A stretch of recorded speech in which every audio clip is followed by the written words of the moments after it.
Hi hello welcome back to our channel అండి. అందరు ఎలా ఉన్నారు? మేమైతే చాలా బాగున్నాం.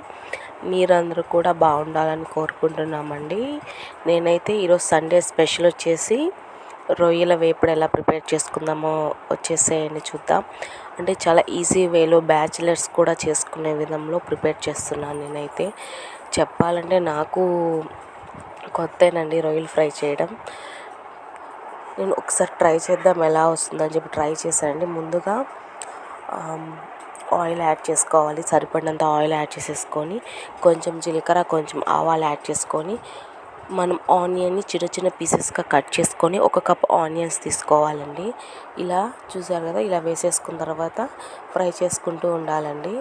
ఇలా గరిటె పెట్టేసి ఇలా ఫ్రై చేసి కలిపెడుతూ చేసుకుంటూ ఉండాలి, లేకపోతే అడుగు మాడిపోతుంది. అందుకని చెప్పి ఇలా ఫ్రై చేసుకుంటూ ఉండాలండి. మీలో ఎంతమందికి రొయ్యలు అంటే ఇష్టమో కామెంట్ చేయండి. నాకైతే రొయ్యలు అంటే చాలా ఇష్టం. నాకు చిన్నప్పటి నుంచి కూడా మాకు కొంచెం సముద్రం దగ్గరే కాబట్టి ఎక్కువగా రొయ్యలు కానీ ఫిషెస్ కానీ వస్తూ ఉంటాయి. అంటే లైవ్ ఫిషెస్ అంటాం కదా, అట్లా కూడా వచ్చి చూస్తున్నాను. మనకి ఇప్పుడు ఎక్కడ పెట్టినా ఏంటంటే అన్ని ఐస్లో పెట్టినవి అలా దొరుకుతున్నాయి. బట్ ఇవి మాత్రం మనం లైవ్గా తీసుకున్నవేనండి వెళ్ళి. ఇంతకీ నెక్స్ట్ వచ్చేసి మనం ఇలా పచ్చిమిర్చి వేసుకున్నానండి. పచ్చిమిర్చి కూడా ఏంటంటే మనకి నీచు వాసన అనేది లేకుండా ఉంటుంది. ఇలా ఆనియన్స్ బాగా మగ్గాక ఇలా పచ్చిమిర్చి, అలాగే కొంచెం కరివేపాకు వేయడం వల్ల ఏంటంటే కొంచెం మనకి ఫ్లేవర్ అనేది చాలా బాగుంటుంది, ఆ స్మెల్ కానీ అంతా అని చెప్పేసి నెక్స్ట్ పచ్చిమిర్చి, కరివేపాకు వేసేసుకొని ఒకసారి కలిపేసుకున్నానండి. ఇలా కలిపేసుకోవాలి మొత్తంగా. మనం ఏంటంటే నెక్స్ట్ వచ్చేసి అల్లం వెల్లుల్లి పేస్ట్ అండి 1 స్పూన్ యాడ్ చేసుకున్నాను నేనైతే. అంటే మన దగ్గర ఇవి రొయ్యలు అనేవి మన దగ్గర తక్కువగా ఉన్నాయి. ఆల్రెడీ ఏంటంటే ముందు రోజు నేనైతే కర్రీ అయితే ప్రిపేర్ చేసేసుకున్నాను. అందుకని చెప్పి కొంచెమే ఉన్నాయి కదా అని చెప్పి ఒక పావు కేజీ అలా అనిపించిందండి. ఇవి పెద్ద రొయ్యలండి నేను ప్రిపేర్ చేసినవి కొంచెం. నెక్స్ట్ వచ్చేసి కొంచెం పసుపు యాడ్ చేసుకున్నానండి అల్లం వెల్లుల్లి పేస్ట్ వేగాక. ఇలా పసుపు కూడా ఏంటంటే మనకి నీచు వాసన అనేది లేకుండా మనకి ఆనియన్స్ కానీ టమోటా, పచ్చిమిర్చి అనేవి కొంచెం మనకి బాగా వేగడానికి సహాయపడుతుంది పసుపు అనేది. నెక్స్ట్ ఇలా పసుపు వేసేసుకున్నాం కదా, అల్లం వెల్లుల్లి పేస్ట్ వేసాం కాబట్టి కలుపుతూనే ఉండాలి, అడుగంటేస్తుంది లేకపోతే. ఆల్రెడీ అడుగంటుతూనే ఉంది, మీరు గమనిస్తే చూసారు కదా. ఇట్లా ఫైనల్గా మనము అడుగంటకుండా ఇలాగ కలిపెడుతూ ఉండాలి. ఫైనల్గా అయితే మనకి ఆనియన్స్ అయితే ఫైనల్గా మగ్గడం వచ్చేసాయండి. నెక్స్ట్ వచ్చేసి ఒక మీడియం సైజ్ టమోటాని అయితే నేను కట్ చేసి వేసుకున్నానండి. టమోటాలు ఏంటంటే పెద్ద ఎక్కువ వేసుకొని అవసరం.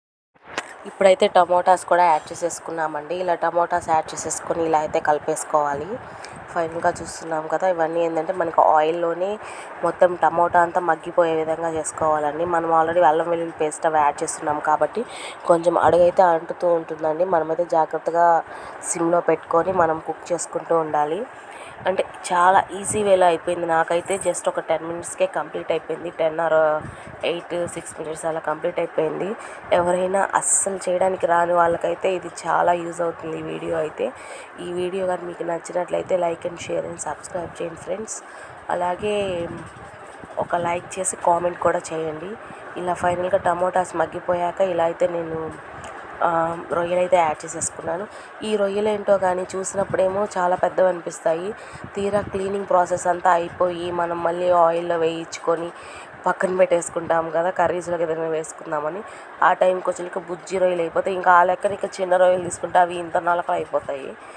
కానీ ఇవి నాకు బాగా అనిపించింది. అంటే మరీ పెద్ద సైజు కాకపోయినా మీడియం సైజులో బాగానే ఉంది అనిపించింది, చాలా బాగా అనిపించింది. ఇంకా ఫైనల్గా అయితే నేనైతే కారం యాడ్ చేసేసుకున్నానండి. అల్లం వెల్లుల్లి పేస్ట్ అదంతా ముందు వేసుకున్నాం కాబట్టి కారం అనేది ఏంటంటే క్వాంటిటీ కొంచెం తక్కువ యాడ్ చేసుకోవాలండి. ఇక్కడ ఆల్రెడీ మనం పచ్చిమిర్చి యాడ్ చేసుకున్నాం కాబట్టి దాన్ని బట్టి మీరు కారం క్వాంటిటీని కూడా ఎక్కువ వేసుకోవాలో తక్కువ వేసుకోవాలని ఆలోచించుకొని వేసుకోండి. అంటే పిల్లలు ఉన్న వాళ్ళు కొంచెం స్పైసీ లెవెల్స్ ఎక్కువ ఉంటే తినరు కదా. బట్ మా పాప అయితే కొంచెం స్పైసీగా ఉంటేనే తింటుంది. బట్ బాబు మాత్రం స్పైసీ తినలేడు. అందుకని చెప్పి నేను కొంచెం మీడియంగా వేసుకున్నాను. మీకు అలా ప్రాబ్లం ఏం లేదనుకుంటే కారం బాగా వేసుకోవచ్చు. నెక్స్ట్ వచ్చేసి గరం మసాలా యాడ్ చేసుకుంటున్నాను అండి. దీంట్లో మనకి మెయిన్ వచ్చేసి గరం మసాలా అండి.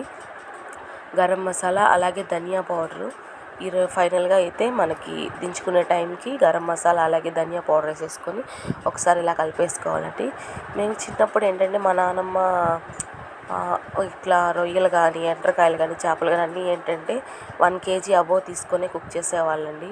అంటే ఎంత కావాలంటే అంత తినొచ్చు కదా అట్లా అని చెప్పేసి బాగానే అన్నీ చూసేవాళ్ళు. బట్ ఇప్పుడు కొంచెం కొంచెం చేసుకోవాల్సి వస్తుంది. రొయ్యలు కూడా ఏంటంటే 1 kg అలా తీసుకొని చేసినప్పుడు ఏంటంటే కుక్ చేసేసాక నేనే